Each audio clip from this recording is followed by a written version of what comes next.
What's up, ladies and gents? This is KSigKid coming at you with another Destiny video. Today we're going to do a little bit of fun stuff in the Challenge of Elders. It's something that I did, I think it was Sunday night, and basically what ended up happening was I was on my Titan and I needed to get the 90,000 points to finish up the sigil. Well, we tried to get it done in 2 runs, and for some reason we just happened to come up a little bit short. And I was like, oh crap, man, we've got to go through this a 3rd time in order to get all of those points, and that stinks. So what we ended up doing was putting on the Touch of Malice. So if you enjoyed this video, go ahead and smack that like button and subscribe to the channel. So the whole goal right here is to get through the Challenge of Elders as quick as humanly possible. And we're going to do that with the Touch of Malice. Now I'm on a Defender Titan with Blessing of Light, so we're going to use the strategy of bouncing in and out of the Defender bubble and using that overshield that we get to pretty much fire off the final bullet of the Touch of Malice and have it just eat away at the overshield instead of our health. That way we can stay alive, that way we can sustain infinite damage against the bosses, hopefully hitting their critical spot and hopefully taking them down extremely quickly. Now if you really want to go all out damage, you could have 2 Defender Titans, one on Blessing of Light and one on Weapons of Light.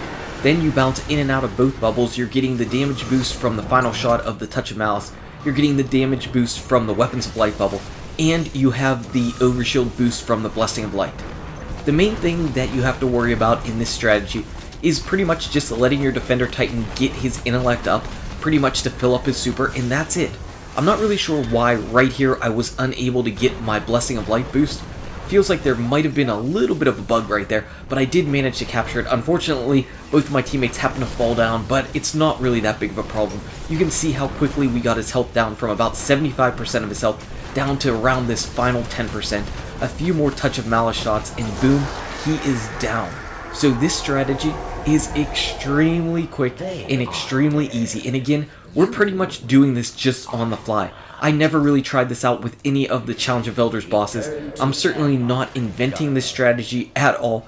I'm just showcasing it to you in case you're in a similar situation that I was in, and you need to do a 3rd run in the Challenge of Elders, and you're just like, man, I do not want to run through that entire thing. You can just pull out your Touch of Malices, you can pull out your Defender Titan, and you can go to town. It's really quick and really easy, and it works on all the bosses, except for, unfortunately, the boss that is in the Challenge of Elders this week, the Cabal one. That guy is going to be a pain in the butt all the time because you can't just decide to go ahead and pop the bubble down and shoot after him. You have to do that whole thing where you kill off the Scion flares first.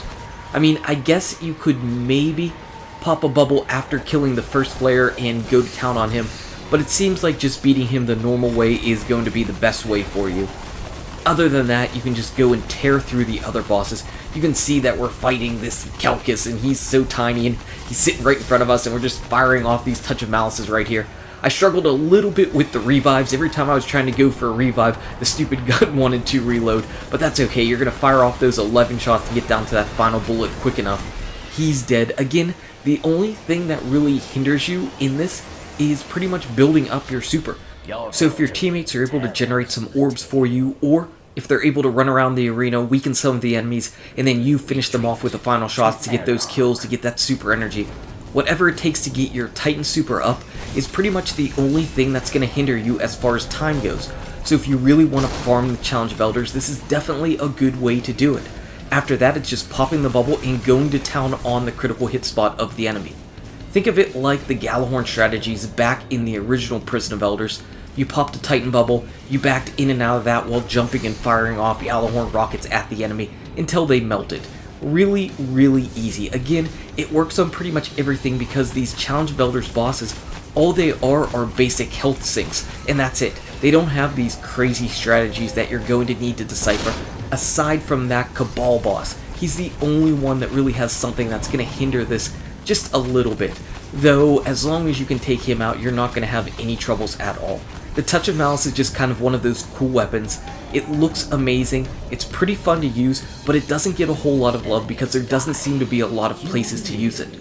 Boss killing is definitely one of those places, so if you have a chance to go ahead and pull this out of your vault whenever you're not on the Sisters, I say go for it.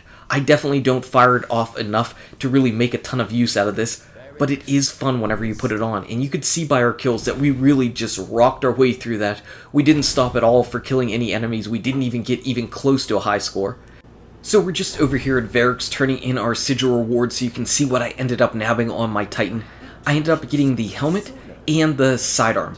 Now man, I just cannot get those wolf items. I can't get them. I keep getting these sidearms and they keep coming with rangefinder, and that's actually a pretty good thing. Rangefinder might be the best perk that you can pretty much get on a sidearm. That extra range is always helpful, and this has got snapshot, hot swap, and rangefinder. This is actually a really good sidearm, so I'm going to keep that around. I'm probably going to dismantle or infuse up the other one that I have on this character. I don't need that many different sidearms. And as far as the helmet came at 334, not 335, so womp womp, but it is intellect and discipline.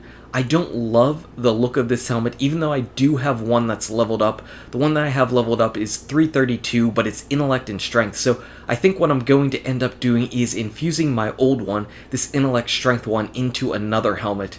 And I think it's just going to be the raid helmet. That makes the most sense. It's going to give the raid helmet the biggest boost, pretty much the biggest differential boost. So I'll go ahead and put it into my raid helmet. Definitely don't want to keep two of those airplane helmets around on my Titan. I'm never going to wear them that much. If I have the aesthetic choice to pick something else, I will definitely pick something else. So there we go.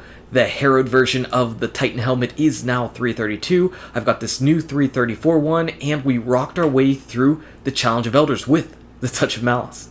So anyway, guys and gals, thank you so much for watching. If you enjoyed this video, smack that like button and subscribe to the channel.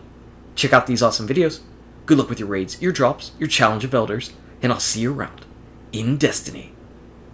Come on, come on, come on, now touch me, Malice.